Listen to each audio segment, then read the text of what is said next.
Welcome back to more NCIS, guys. We are continuing on with Season 2, Episode 13, coming up. What I'm liking about this series, more than anything, I'm not tending to try and do too much recap on previous episodes. That's what the review at the end's for. What I'm enjoying is the further in that we get, the more you can concentrate on the case, because you know most times you're not going to resolve it yourself, that there's going to be little clues that maybe you pick up on, maybe you don't, and sometimes the obvious is the culprit, sometimes the obvious is totally the opposite. But you get to concentrate on that because you're enjoying the dynamic that they've made with the whole team. You're starting to get used to it, how each character reacts to any particular situation. You know what you're going to get from Kate. You know what you're going to get from Tony. Same goes for Gibbs. Same goes for Abby. Same goes for the Doc.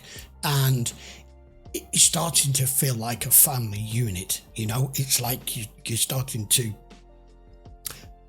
You know how when we get with TV shows, you know, they're not real. They're real actors, but the characters aren't real. But you feel like you're part of the team. You feel like you are there with a camera, witnessing it for yourself along with them, because it starts to feel so comfortable, starts to feel part of the norm. And it's hard to put into damn words. I'll just shut up. Let's just get on with episode 13. Let's go. Holy crap. Yes, we were already on this. We kept finding we'd got more bodies than we thought. Would you call that a thumb? I would call that a toe. If you look at the scar line, it matches perfectly. Plus, his right foot had a cleanly amputated big toe. Do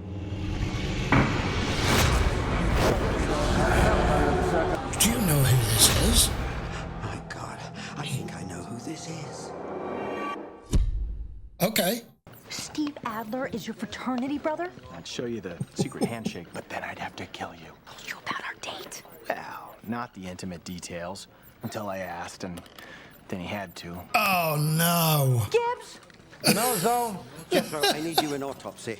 In a catastrophic injury, when the thumb is lost, the patient's hallux, or big toe, is removed. Important milestones in human evolution. It's what makes us, us. Our ability to make tools.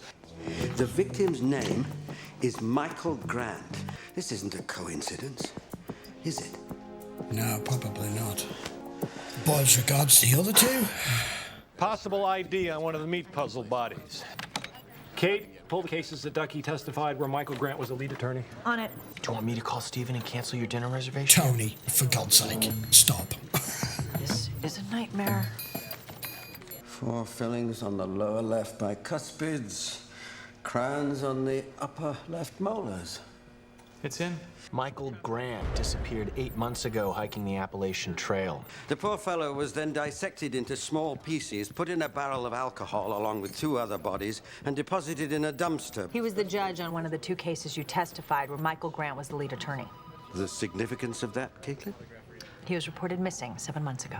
I'll run a dental comparison. The judge with the other 2 bodies. Pull up the case, Kate. Who could forget him? Vincent Hanlon, medical examiner. He was accused of raping and murdering a Navy lieutenant who worked at Bethesda Hospital's pathology lab. She was working late one night. Vincent Hanlon stalked her with the intention of raping her. His impotence so enraged him that he proceeded to beat the poor girl to death. Judge Davis presided. Right. And I testify. Vincent Hanlon served 8 years in the Maryland Correctional Adjustment Center. So who are we saying are the other 2 bodies exactly? I'm following what Ducky's telling us, but I'm not following as to who the other 2 would be. Would one of them be her? Although he already performed the autopsy on her. Would the other one be the judge? I don't know. The second corpse is Judge Roland Davis. The jury foreman. Of course. Maybe. Missing since last summer. Well, he just seemed... particularly agitated. You were the medical examiner he was never going to be. I was using his failure against him. You'll stay at NCIS as much as possible. Yeah. Other than that, one of us will be with you at all times. I think that's a good idea. Jethro. Ducky, I just haven't spent a lot of time with them lately, and The yappy creatures are all she has in this life.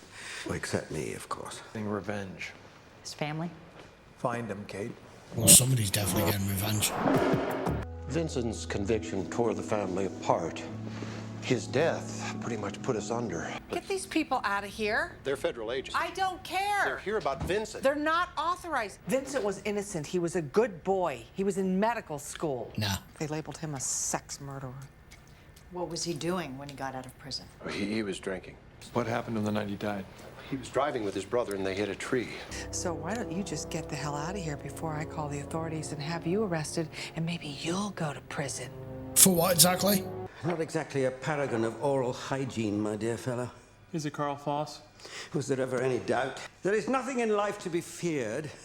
It is only to be understood. Put them away, Jimmy.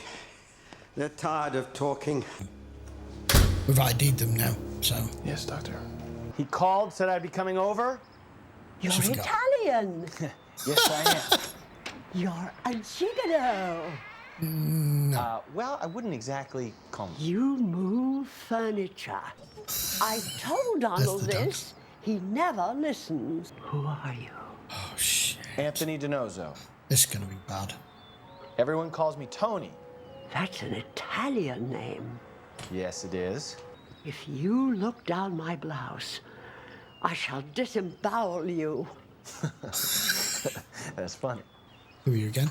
Who are you again? Oh, for God's sake. I haven't found with that.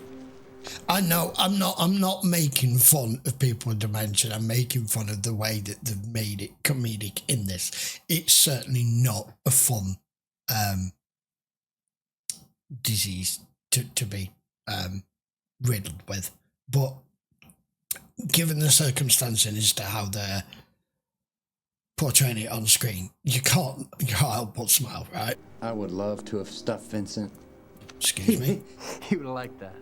I thought pandas were endangered. Well, they are. Yeah. Recreation category. You two get along? When he got out of prison, he was depressed. We were close. And I have no idea who killed the men that put him in jail. The lead detective in the Hamlin case was a Baltimore officer named Marco Cesaretti, retired in '96. Missed his last rent payment. Nobody's seen him in 3 weeks. Who are you? And where are you going with my commode? A federal agent, ma'am. What is it? Delivery? Kind of delivery. Don't know, sir. It just says perishable. Need you a delivery? Aye. Step back, please. Step back. Thank you. Another barrel. Oh no, who's in this one? Works for an independent delivery service downtown. He picked up the barrel from a new client on 27th Street. That's the order. Jeffrey Winston. Well, actually, it's Jeffrey Wilson. Gibbs, please get some glasses. There's only one thing better than looking into the eyes of a beautiful woman and have her say that everything's going to be all right. And what's that, Ducky? My saying it to her.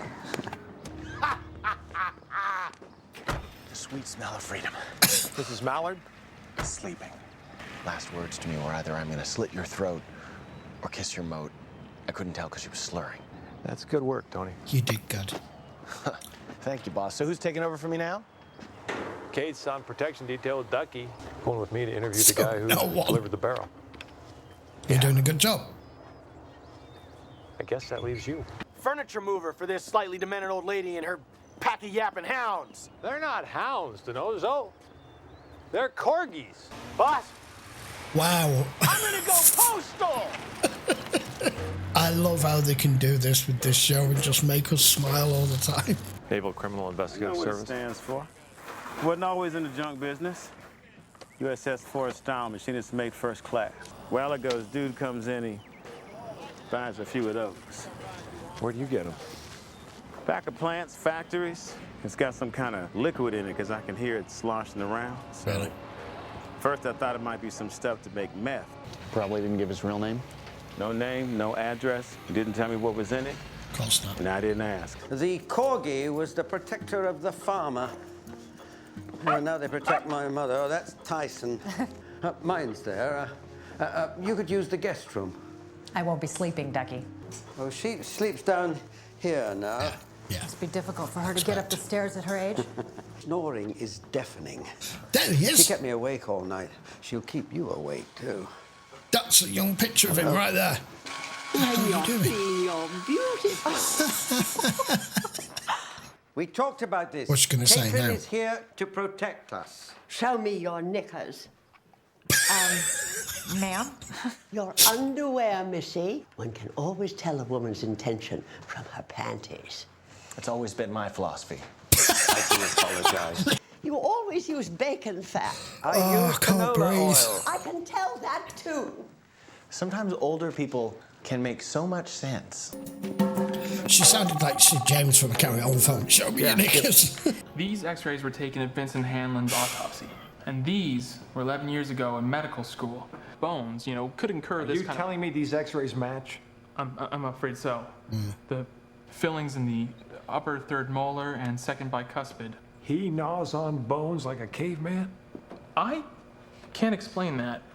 I want Vincent Hanlon's body exhumed. Why? What do you think? I'm sorry. I didn't mean to say that, sir. It just spewed out. You dig up that body. Love to. The dog's sensing something. They're never wrong. Sneaking off after having your fun, just as I knew you would. That's not my dog. Of course it's yours. Now, please, Mrs. Mallard. Oh shit, I didn't even notice. Inside, now! Ducky! You left the door open. Yeah, it was a fucking distraction. Shit! And he slashed your tires. Sent the dog for the old woman to come out so you would go out and look and he could snatch him. Oh, hell. Abby says the tire tracks from the van were made from Uniroyal Laredos. They're standard on Chevy Express cargo vans. Both the funeral home and the taxidermy business own Chevrolet Express Cargo. Tony, you and Kate take the turkey stuffing, brother. McGee, come on, here with me. Ma'am, if you impede our search in any way, you will be charged with obstruction. That's not the way to do this. I have the right to break down that door and anything in my way. One son beats a young woman to death, the other one plays with dead animals. Vincent Hanlon's corpse matches his autopsy x-rays. Teeth don't lie, Jimmy. Check underneath. Check underneath, Mr. Goldberg. Yeah. His man works like mine. Ruse. Right in front of your face. He's dead. He's not going to bite. It's nothing. They're litigators. They won't get anywhere with that. Taking the truck. Boss, van is on the way to the garage for forensics. What next? Why don't you just admit that you made a mistake? No joy, boss. We looked under every furry creature. You bring him in for interrogation. Did you hear what I said, boss? Yeah. Jonathan called. Like now. They're searching his shop, too. What do they think? He stuffed their precious doctor? You didn't even attempt to help your brother? Car was on fire. I was in a daze. There was no way I could get to him. You would have at least tried. Even if you'd just burned your hands or something. It's your brother. What did your mother think about that? I wouldn't know. We don't talk. If my friend dies, I'll blame you too. I pulled one of Vincent Hanlon's teeth and gave it to Abby. We did a blood analysis of the nerve tissue. They didn't match. Yeah, didn't think they These are would. Vincent Hanlon's teeth, but they were put into this jaw. I said, with them being morticians and a taxidermist, between the lot of them, whoever's done it, would be easy to swap out for something that you normally would just take as gospel, that if you're dealing with the body, you check the teeth, you wouldn't expect it to not be their teeth. Yeah, please. There's super glue on the root of the tooth. Just a drop. It would never show up on an x-ray. Homo sapien. Reconstruction category. It wasn't me. It was your mother, It's I always think. them. Your mother and Vincent? She came up with the idea of giving Vincent a new life. He's got to be telling the truth. What? Who would make that up? Yeah. She burnt the corpse beyond recognition. Where's Vincent? Does he even with know? Mother. Tell her that everything is okay now, that we have run into a dead end. You convince her, Jonathan. I will tear every tooth out of your skull.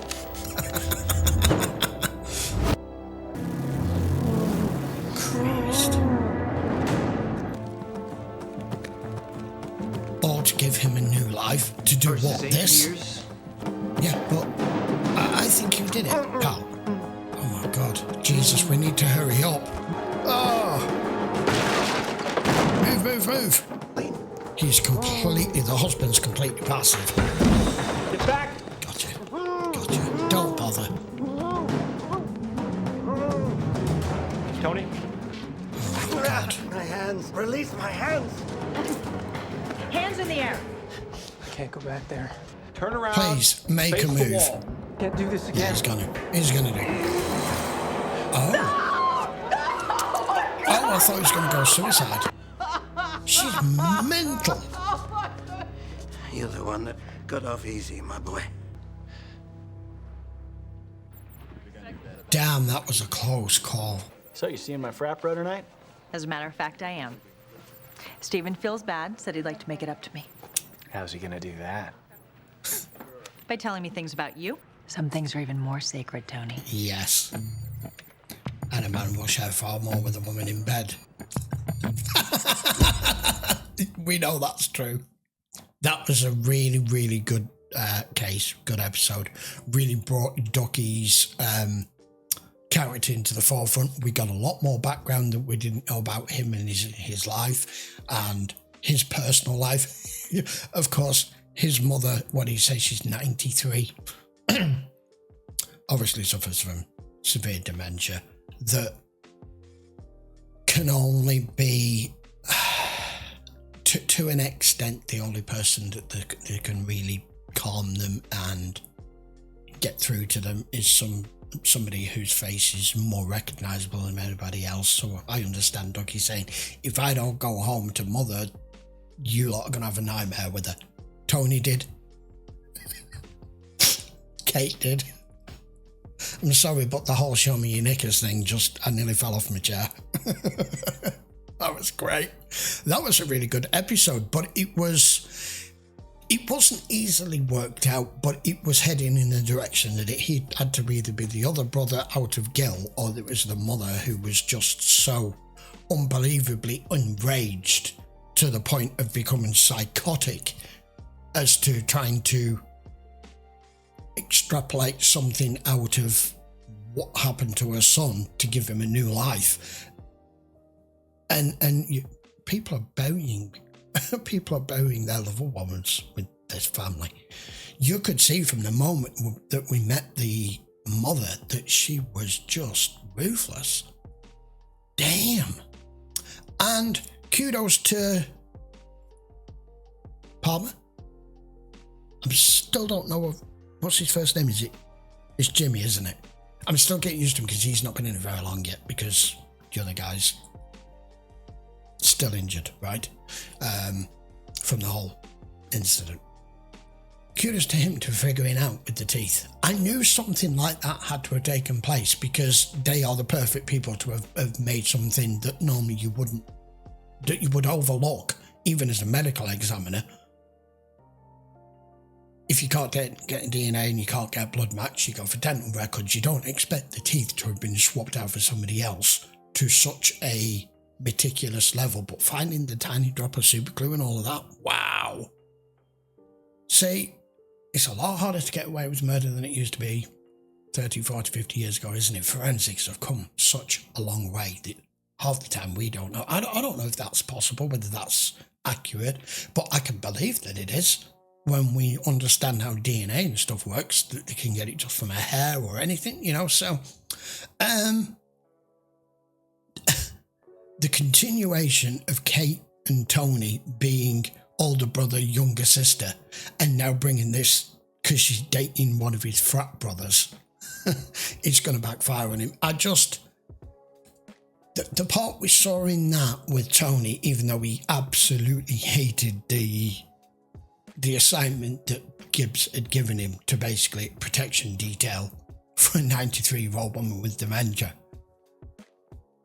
he just, although he claims he's in hell and he hates it and, oh, please get me out of here, his character tells you that he's a decent guy, because Kate walks in and there he is with the dogs and grooming him and everything. You're like, you profess to be this gigolo type, womanizing, free for all, don't care, love him and leave him kind of guy. But I don't think he is. I think if he finds, excuse me, if he finds the right woman at some point, it will absolutely and utterly floor him.